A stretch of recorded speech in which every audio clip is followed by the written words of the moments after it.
और अब बात करते हैं हरियाणा में लगी चुनावी होड़ की। हरियाणा में इंडियन नेशनल लोकदल के चुनाव प्रचार की कमान इस बार कमोबेश अजय चौटाला की पत्नी नैना और बेटे दुष्यंत चौटाला के हाथों में।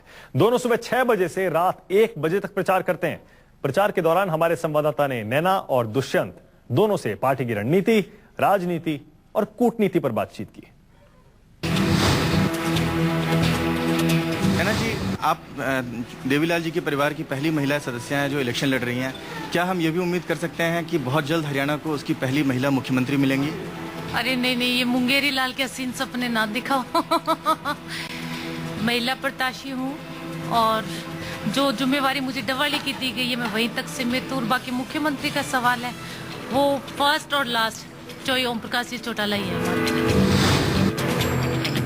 1% अगर चौधरी साहब नहीं बनते हैं चीफ मिनिस्टर, तो क्या आप लोगों ने परिवार के अंदर इस बार इस विषय में डिस्कशन किया है कि कौन हो सकता है? वो फैसला चौटाला साहब के हाथ में है। वैसे तो 100% वो ही मुख्यमंत्री बनेंगे, बाकी पार्टी फैसला करेगी। इस चीज का ये मेरे हाथ में नहीं है सब। अगर आईएनएलडी की पूर्ण बहुमत खुद नहीं आती है तो क्या आप अलायंस के पार्टनर के रूप में भारतीय जनता पार्टी या किसी और पार्टी से बात करने के लिए ओपन है? हमारा बहुमत आएगा, 100% बहुमत आएगा। नैना चौटाला के बाद कुछ इसी तरह के सवाल हिसार से सांसद दुष्यंत चौटाला से भी पूछे गए। दुष्यंत इस विधानसभा चुनाव में उचाना से उम्मीदवार हैं। आज हमारे साथ हिंदुस्तान के सबसे युवा सांसद और संभवतः हरियाणा के सबसे युवा मुख्यमंत्री पद के उम्मीदवार दुष्यंत चौटाला मौजूद हैं। दुष्यंत, अटकलें लगाई जा रही हैं कि सबसे युवा सांसद बनने के बाद आप हरियाणा के सबसे युवा मुख्यमंत्री बनने के भी दौर में हैं। इन अटकलों पे क्या कहेंगे आप? देखिए, जहाँ विधानसभा चुनाव लड़ने की बात है, जरूर जो जिम्मेवारी चौधरी ओम प्रकाश चौटाला ने जिस भरोसे के साथ मुझ पर जताई है उस पर खरा उतरूंगा।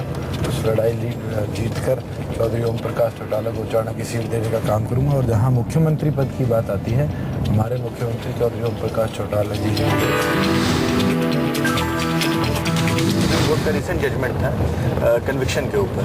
उस जजमेंट के बाद थोड़ी सी लीगल मुश्किलें जो हैं आपकी बढ़ गई हैं। उस सूरत से आप कैसे टैकल कर रहे हैं? जहाँ लीगल जजमेंट है कि आप चुनाव नहीं लड़ सकते, जरूर आज चौटाला साहब चुनाव इसलिए नहीं लड़ रहे क्योंकि वो लीगल जजमेंट है, मगर उस जजमेंट में कहीं ये नहीं लिखा हुआ कि आप मुख्यमंत्री पद की या कोई डेमोक्रेटिक पोस्ट जो इलेक्टेड बाय ऑफिशियल है उसकी शपथ नहीं ले सकते। वो आप ले सकते हैं। एक तरह से हरियाणा में बीजेपी जो माहौल बनाने की कोशिश करी है वो नरेंद्र मोदी वर्सेस ओम प्रकाश चौटाला माहौल बनाने की बनाइए। मैं तो स्वागत करता हूँ। जो लोग कहते थे मोदी की आंधी है, आज उनको 90 हलकों में 100 सभाएं क्यों करनी पड़ रही है? अगर मोदी इतने बड़े दिग्गज है हरियाणा की धरती के लिए, तो क्यों नरेंद्र मोदी को 10 जनसभाएं करनी पड़ रही है? क्यों अमित शाह को 30 जनसभाएं करनी पड़ी है? क्यों राजनाथ सिंह जी, वसुंधरा राजे जी, शिवराज चौहान जी, वेंकैया नायडू जी, सबको हरियाणा की धरती पर लाकर छोड़ा जा रहा है? हमारे तो चौटाला साहब कैंपेन कर रहे हैं और अकेले चौटाला साहब इसका मतलब मोदी से ज़्यादा मेहनत कर सकते हैं, मोदी से ज़्यादा प्रचार कर सकते हैं और मोदी से ज़्यादा लोकप्रियता है हरियाणा की। हरियाणा गवर्नमेंट की एडवर्टाइजमेंट्स वगैरह देखें तो वो क्लेम करते हैं कि नंबर 1 हरियाणा है। नंबर 1 किस चीज़ में? आज हमारे प्रदेश में 3 से 4 रेप के मामले हर रोज दर्ज होते हैं। एक साल के अंदर 18,000 से ऊपर महिला उत्पीड़न के मामले। दिन दहाड़े हमारे व्यापारियों को लूटा जाता है, उनकी गोली मार दी जाती है।